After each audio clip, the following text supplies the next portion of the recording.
A graça e a paz de Jesus sejam com todos nós nesse primeiro dia de semana, que vocês sejam abençoados através dessas mensagens, assim como eu sou abençoado através do estudo da palavra a cada dia. Algumas pessoas questionam a respeito da divindade de Jesus e algumas outras pessoas questionam a respeito dessa questão de Deus ser o Pai, o Filho e o Espírito Santo. Afinal, Deus não é apenas um Deus.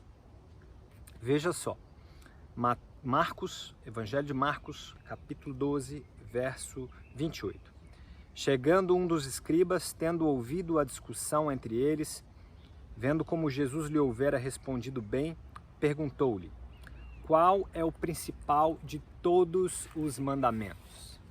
Aqui o escriba queria colocar Jesus, Yeshua, em uma cilada que ele não pudesse sair. Afinal, qual que é a lei mais importante? E respondeu Jesus: o principal é. E Jesus responde com a Shema. Shema em hebraico é ouve, que é a famosa oração, a mais conhecida oração hebraica, que é algumas vezes cantada também. Shema Israel Adonai Eloheinu Elohim Echad Adonai. Nós vemos Jesus citando esta oração, esta canção. Ouve, ó Israel, o Senhor nosso Deus é o único Senhor. Amarás, pois, o Senhor teu Deus de todo o teu coração, de toda a tua alma, de todo o teu entendimento e de toda a tua força. O segundo é: amarás o teu próximo como a ti mesmo. Não há outro mandamento maior do que este. Jesus aqui cita os 10 mandamentos. Afinal, os 10 mandamentos estavam em 2 tábuas, nas quais a primeira tábua estavam os 4 primeiros mandamentos, que eram referentes a amor a Deus. Eu tenho um outro vídeo explicando nesse mesmo canal a respeito da lei, que é um desafio, que também esteve no canal do pastor Robson Gondim. E os outros 6 mandamentos estão na segunda tábua de pedra, que é amor ao próximo, ao ser humano, né? Amar os pais, não matar, não adulterar, não furtar, não dizer falso testemunho, não cobiçar o que é do próximo. E os primeiros 4 mandamentos: amor a Deus, não ter outros deuses diante de Deus, não fazer imagens de escultura nem adorá-las, não tomar o nome de Deus em vão e lembrar do dia de sábado como um dia sagrado e descansar nesse dia. Então, o que isso tem a ver com a divindade? Afinal, a divindade é amor. 1 João 4. Nós vemos isso em todas as escrituras, que Deus é amor. Já imaginou Deus, antes de criar todos os seres, antes dele criar qualquer ser, ele estava então como único ser, correto? Ele era único. Como ele poderia ser amor se ele fosse apenas um em número? Afinal, esse único Deus é em número ou é em qualidade? Gênesis capítulo 1, o primeiro versículo da Bíblia, diz o seguinte em hebraico: Bereshit bara Elohim. Princípio criou Deus. No princípio criou Deus. Bereshit bara Elohim et hashamayim, os céus, vet haaretz, a terra. Mas esse Deus, Elohim, é um termo que está no plural. Os judeus dizem que esse é o plural majestoso, plural majestático, que se refere em respeito a Deus, como nós dizemos para as autoridades, para os juízes, vós, vossa excelência. No entanto, será que esse é realmente um termo apenas de respeito, ou seria uma questão da pluralidade de Deus, e porque ele, para ser amor, antes de criar qualquer ser criado, ele então poderia amar entre Deus amando o Filho, o Filho amando o Pai, o Espírito amando a Jesus e ao Pai, e um amor entre eles. Porque se Deus, ele é amor, mas ele precisa de criar para amar, ele perde o próprio atributo de amor, de Deus, porque ele precisou da criatura para manifestar o seu caráter. Veja só, Jesus, antes de existir como Jesus, ele já existia como Deus. João capítulo 8, no verso 56, nos diz o seguinte: Abraão, vosso pai, alegrou-se por ver meu dia e regozijou-se. Quer dizer, Abraão, que viveu 2.000 anos e 500 antes de Cristo, ele diz que viu o dia de Jesus e regozijou-se. E perguntaram-se, pois, os judeus: ainda não tem 50 anos e vistes a Abraão? E Jesus responde: em verdade vos digo, antes que Abraão existisse, eu sou. Esse é o mesmo termo utilizado por Deus ao falar com Moisés na sarça ardente. Então pegaram em pedras para atirar em Jesus, mas Jesus se ocultou e saiu do templo. Aqui nós vemos que os judeus queriam matar Jesus porque ele estava se atribuindo um título divino. Eu sou. A própria morte de Jesus, em sua cruz, estava escrito o seu julgamento, Rei dos Judeus. Ou seja, ele estava se advogando como um título divino. Porque o Rei dos Judeus, o Messias, ele é Deus. Salmo 110. Veja o Salmo 110 agora comigo. Salmo 110. Disse o Senhor ao meu Senhor: assenta-te à minha direita, até que eu ponha os teus inimigos debaixo dos teus pés. Disse o Senhor ao meu Senhor. Então, há dois senhores no céu, um falando com o outro, né? Quem é esse outro Senhor? Claro que é Jesus Cristo, que é chamado muitas vezes no Antigo Testamento como o anjo do Senhor, Melech Yavé. Anjo do Senhor. Essa palavra vem da mesma raiz de rei. Anjo e rei têm a mesma raiz em hebraico, com uma breve diferença na pronúncia, mas as consoantes são as mesmas, M-L-K, Melech Yavé, que lembra rei e lembra anjo, que são palavras que têm o mesmo radical. Então, quem que é esse anjo do Senhor? Quem que é esse anjo do Senhor? O anjo do Senhor apareceu aos pais de Sansão, lá no livro de Juízes. Juízes, capítulo 13. Veja só, no verso 16, nos diz: porque o anjo do Senhor disse a Manoá, pai de Sansão: ainda que me detenhas, não comerei do teu pão, e se preparares holocausto ao Senhor, oferecerás, porque não sabia Manoá que era o anjo do Senhor. Perguntou Manoá ao anjo do Senhor: qual é o teu nome, para que quando se cumprir a tua palavra te honremos? E respondeu-lhe o anjo do Senhor e disse: por que perguntas assim o meu nome, que é maravilhoso? Na versão nova versão internacional, NVI, ela diz: porque você quer saber o meu nome, que é além do entendimento. Ou seja, um nome que é o nome do próprio Deus. No verso 20, veja só: sucedeu que, subindo para o céu, a chama que saiu do altar, o anjo do Senhor subiu nela, e que, vendo Manoá, sua mulher, caíram com o rosto em terra, e nunca mais apareceu o anjo do Senhor a Manoá nem a sua mulher. Então Manoá ficou sabendo que era o anjo do Senhor. E o verso 22, ele ainda disse à mulher: certamente morreremos, porque vimos a Deus. Alguns capítulos anteriores, o anjo do Senhor também aparece a Gideão. No verso 22, nós vemos aqui: viu Gideão que era o anjo do Senhor, e disse: ai de mim, Senhor Deus, porque viu o anjo do Senhor face a face. Porém o Senhor disse: não temas, paz seja contigo, não morrerás. Por que o medo de morrer? Porque qualquer um que vê a Deus, ele morre. Ele é exterminado com a glória de Deus. A glória de Deus, quando Cristo vier, lá em 1 Tessalonicenses 4, dos versos 13 a 16, falam a respeito da volta do Messias.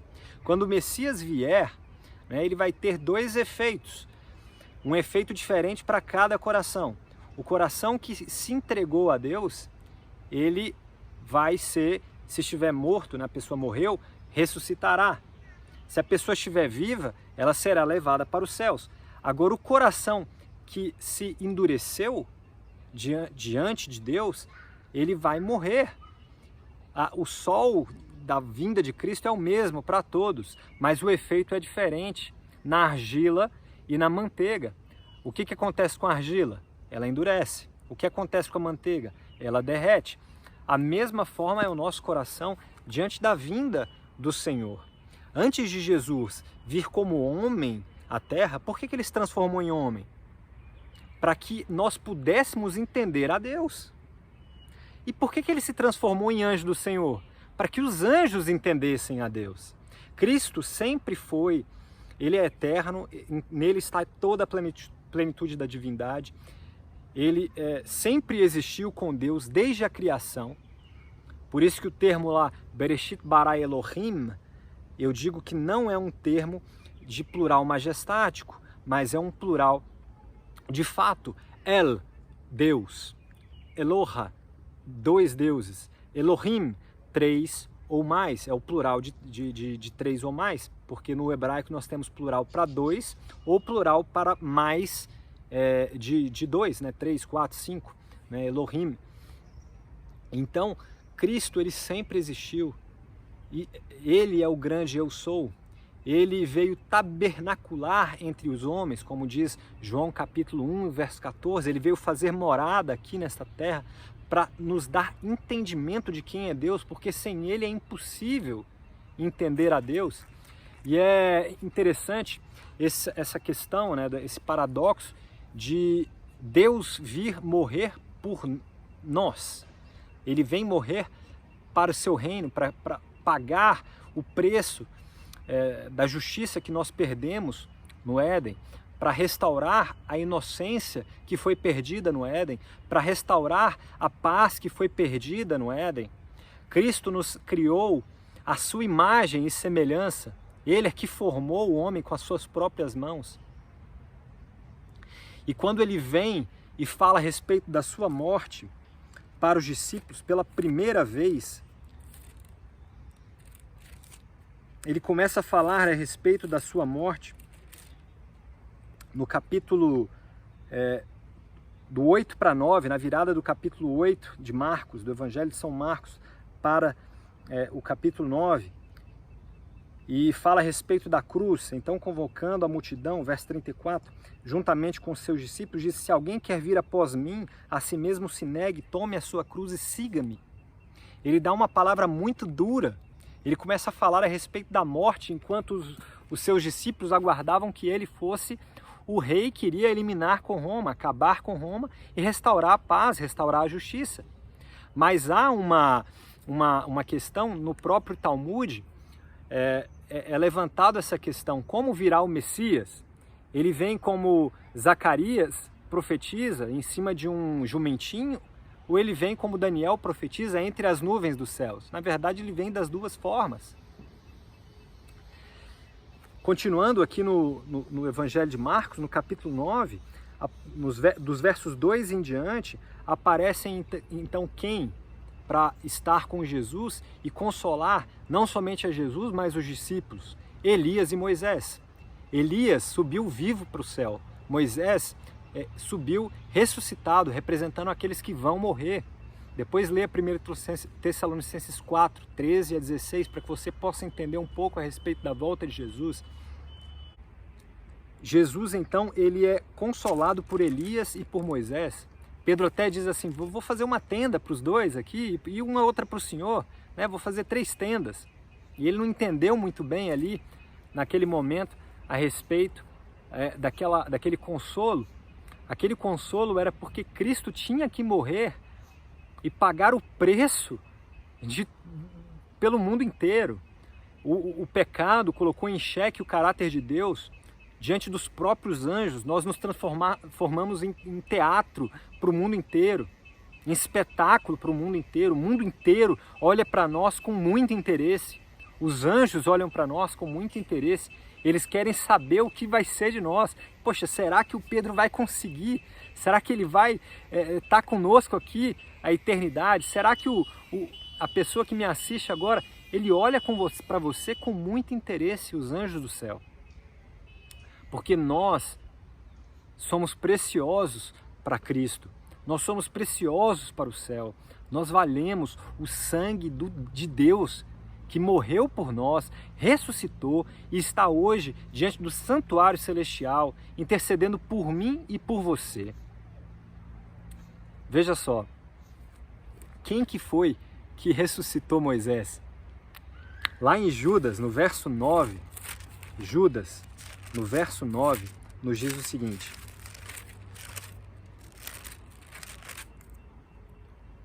contudo, o arcanjo Miguel, quando contendia com o diabo e disputava a respeito do corpo de Moisés, não se atreveu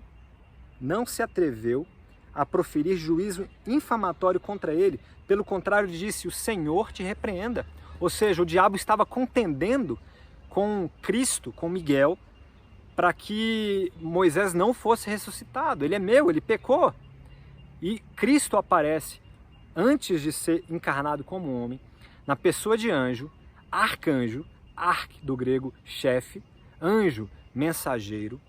Chefe dos mensageiros vem e diz: o Senhor te repreenda, porque eu vou ainda pagar o preço que Moisés precisa receber. O salário do pecado é a morte, mas eu vou pagar, que o Senhor te repreenda. Então Moisés e Elias estão lá no céu, vêm para a terra, depois de Jesus falar a respeito da sua morte, e dizem o seguinte: Senhor Jesus, realmente, lembra que o Senhor me ressuscitou? No caso de Elias não, né, que ele foi direto para o céu, mas mesmo assim foi com a justiça de Cristo. E eles dizem o seguinte então: Senhor Jesus, realmente, a cruz, cada um tem que levar a sua própria cruz. A mensagem é forte, mas é muito importante que o Senhor leve a sua cruz, porque sem a sua cruz nós não podemos continuar no céu. Eu imagino que esse tenha sido o diálogo, porque versículos antes do capítulo 9 de Marcos, ele está falando a respeito da sua própria morte.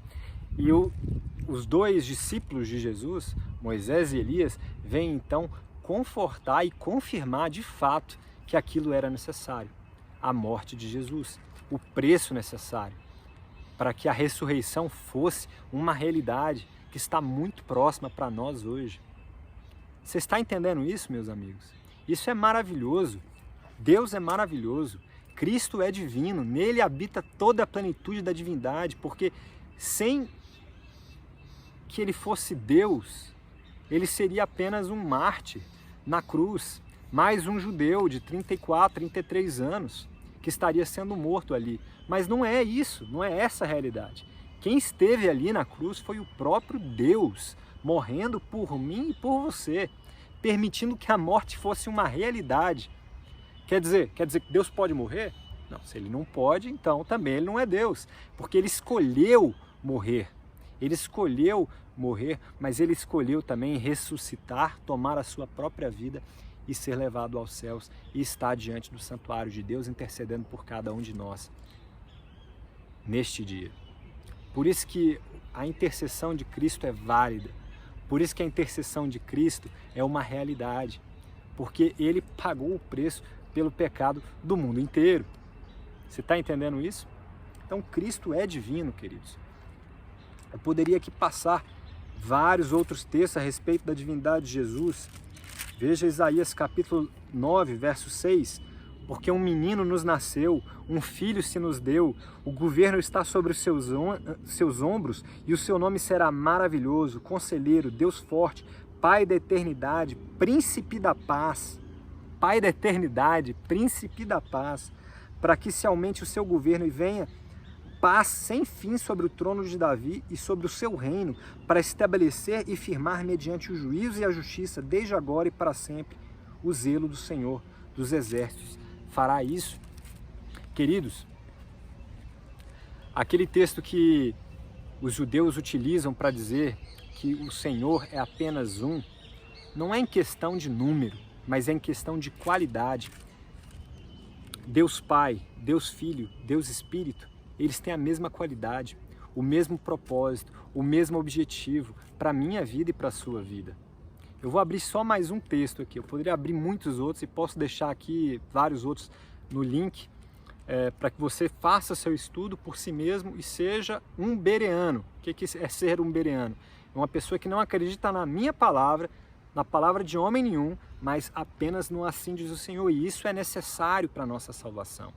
Hoje nós precisamos nos apegar apenas assim diz o Senhor, e não em palavras e tradições humanas, não em religiosidade, não em placa de igreja.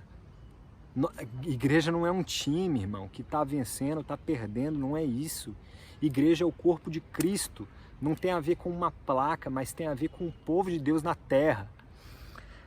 Mais um texto que tem a ver com o templo quando foi destruído. O templo quando foi destruído pelos babilônicos e depois também pelos romanos, foi destruído duas vezes, né? Mas antes da destruição do templo de Jerusalém no ano 70, houve a destruição no ano 587 pelos babilônicos. E quando Nabucodonosor destruiu esse templo, apenas depois com o decreto de Ciro, em 520, depois teve um outro decreto também em 457, que o templo começou, a cidade começou a se restaurar, ser edificada. Só que o templo não estava tão bonito quanto o primeiro templo de Salomão. O primeiro templo de Salomão era muito mais bonito, muito mais majestoso. E o povo da época estava olhando o templo e chorando, se lamentando. Poxa, o primeiro templo era tão melhor. Alguns daqueles que estavam vivos ainda, né, que eram jovens e viram a destruição do templo e depois estavam vendo a reconstrução. Quando eles viram a reconstrução do templo, eles viram assim, poxa, esse templo não está tão bonito quanto o outro. Ageu é do ano 520 a.C. O templo foi quebrado em 585, 587, agora eu não me recordo. Mas quando Ageu vem e dá essa profecia, ele se refere à presença de Jesus no templo. Veja só, Ageu 2:9. A glória desta última casa será maior do que a da primeira, diz o Senhor dos Exércitos. E neste lugar darei a paz, diz o Senhor dos Exércitos. O templo foi mais glorioso, o segundo templo, porque Jesus esteve ali. Era um templo mais simples, era bonito, majestoso também, mas não era como o templo de Salomão. Mas a glória do Senhor esteve ali.